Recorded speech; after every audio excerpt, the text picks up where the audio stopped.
Episode 5 starts with Jeopard in the past, as we see more of him capturing hybrid children. He's not exactly happy about it, and he grows impatient with Coach. After bundling the sedated kid in the cage, he speaks to his boss. He doesn't want to keep working for the last men, given Coach has been taking credit for everything he's doing. He wants to find Louisa, but Coach claims that he has a promising lead for him. Back in the present, the truck breaks down again in the middle of the road. With no other choice, Jep grabs as much gear as possible, including a megaphone and a flare gun, and begins jogging up the road. Abbott brings Gus into his tent, and the pair trade ideologies. Abbott brings up how Gus is afraid, and that he's going to learn not to fight back. Abbott continues to monologue, chillingly mentioning how the hybrid bones are the key here, and they also hold the real prize. Unfortunately, the general makes an example of Gus and cuts off one of his antlers. When he's thrown back in his cage, Gus is scared and shaking. Wendy reassures Gus that his antler will grow back stronger, and in doing so, that'll reflect their own journey as they make it out stronger than they were before. Meanwhile, Addie finds out some bad news. It turns out the virus has been detected after all, and there's actually no cure. He sees himself as a failure, and unfortunately, that means the meeting with the three is going to go awry. Ronnie believes they should use that to their advantage, convincing the warlords that the general has been playing them all this time. This would cause all-out chaos and give them an opportunity to leave Abbott's slimy grasp once and for all.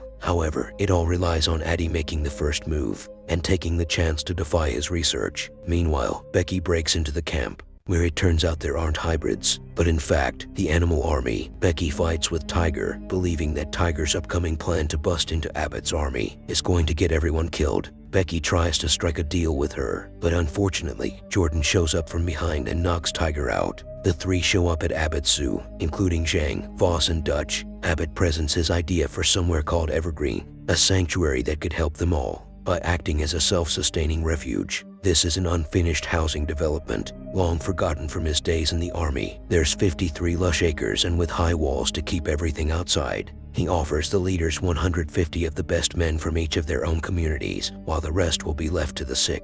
The general needs everyone together to power up this evergreen commune, and it only works if they're all on the same page. Of course, all of this also rests on using the cure, which we know isn't real. Singh takes the presentation with his usual nervous disposition and points out how deadly this new strain actually is. It can't be contained, and as for the cure, Addie betrays his wife and doesn't do the right thing, telling them they need to process more of the cure for it to be successful. Meanwhile, the kids work together and manage to overwhelm one of the guards, trapping him inside and taking his cattle prod, which they use to knock him out. With the way clear, the kids finally bust out. Gus notices a flare going off in the air and believes it could well be the big man. The other soldiers inside see it too, and Johnny decides to send a team out to investigate. That leaves a skeleton crew inside, and Gus offers himself up as bait. He shows up at the big meeting and interrupts General Abbott. He's done hiding and points out that hybrids are dying for his so-called cure. He tells them all that the virus is the real enemy here, not them. However, just before Abbott makes his move,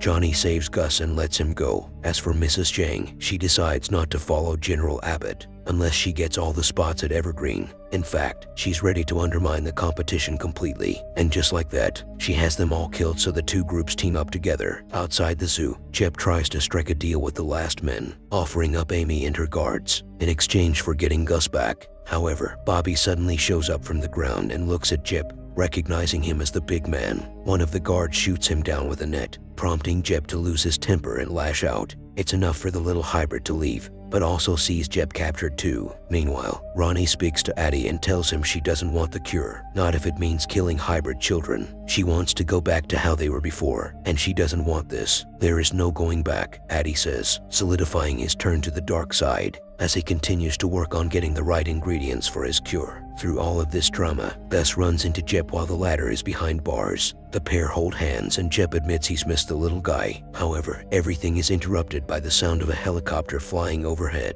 An airdrop present is parachuted down for General Abbott, which happens to be a radio phone. On the back reads the words "knock knock."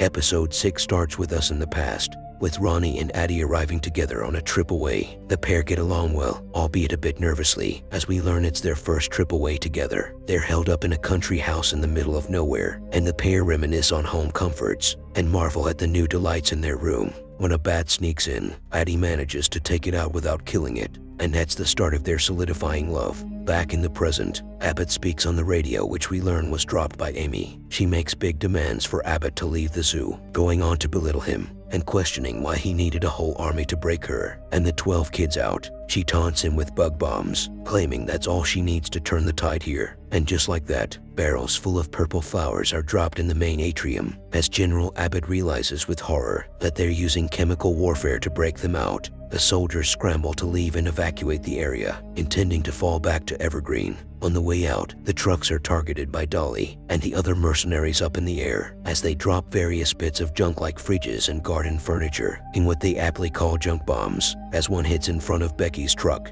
she busts out with Tiger and turns on Jordan, telling him to let her friend live. Becky admits her real play here is to free Gus from the hybrid zoo and that she's not part of the animal army. Jordan is not happy she lied and doesn't know where he stands anymore. He seems racked in anger and despair, but we cut before seeing exactly what he's going to do about it. As for Becky, she makes up with Tiger, kinda. They're at least on the same side, which is at least something. With the zoo under attack, the guard from before is found by Amy, of all people, who knocks him out again with his cattle prod. At the same time, Johnny helps break a crazed and maniacal Addie out of his lab to be with Ronnie, which is the important thing here. Johnny decides not to leave with the couple, believing Abbott needs him. Ronnie speaks plainly to her lover, saying her safe word gargoyle to Addie, and leveling with her partner, she tells him that what they've been doing for the past 9 years isn't really living. To her, it has been prolonging the inevitable. Now though, she wants to live out the rest of her days happily and make the most of what time they have left. Gus and Jep are also reunited, but instead of leaving, Gus decides they should go off and find the other kids, given they're like family to him now. At the same time, General Abbott heads up to the rooftop with his best troops in the city and begins his anti-aircraft campaign, destroying one of the bombers in the process. At the same time, Amy ends up in Addie's lab and is shocked to see the devastation around the place. The chickens are all cut open. Roy has been reduced to a vial which she places in her pocket, and there are documents. In her anger, she lights the place on fire, pouring alcohol everywhere and leaving with it in flames. Gus and Jep work together to help save the rest of the kids from the guards, while Wendy finds herself alone, wandering through the flowers in the main atrium. She finds her mom again as she and Amy are reunited and embrace. Jep manages to take out Hulk, while Earl, our little elephant hybrid, slams down on the pair of guards before Gus. With the coast clear, the group all leave and find a way out, coming in the form of a bus in the main courtyard. Jep promises to go back for Wendy once they get to safety, but thankfully that's not needed as they make it onto the bus. General Abbott thinks back over what's happened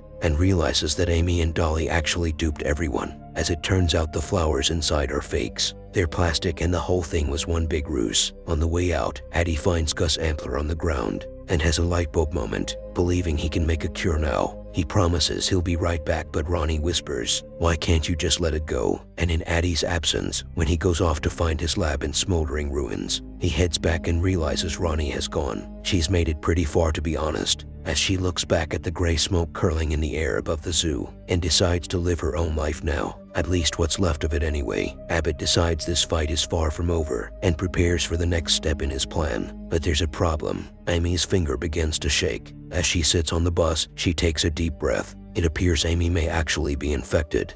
Thank you for joining us on this journey, and we hope you enjoyed episodes of Sweet Tooth. Thanks for watching.